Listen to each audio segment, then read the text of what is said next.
सूर्य उपासना के सबसे बड़े पर्व 4 दिवसीय छठ महापर्व की शुरुआत सोमवार को कार्तिक शुक्ल चतुर्थी के दिन नहाए खाए से हो गई।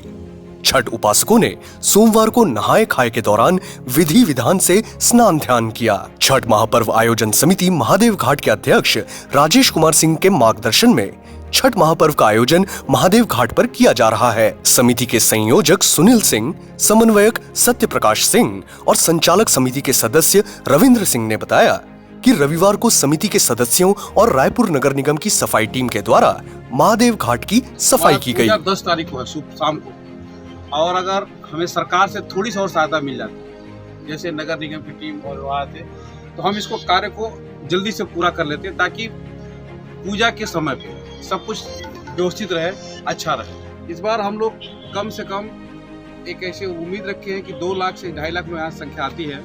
इसमें माननीय मुख्यमंत्री जी भी आते हैं और सांस्कृतिक कार्यक्रम हमारा 3 बजे से चालू होगा, जिसमें सुबह तक रहता है, और विशेष आकर्षण हमारा संध्या आरती और सुबह की महाआरती। सुबह 6 बजे से हमारी टीम पूरी काम कर रही थी, सर सफाई से लेके दुनियादारी तक। जो भी हमारे पूजा में बेहतर हो सकता है, हम उत्तर भारतीयों का ये त्यौहार, और अब ये उत्तर भारतीयों का ये त्यौहार नहीं रह गया, समस्त देशवासियों का त्यौहार है।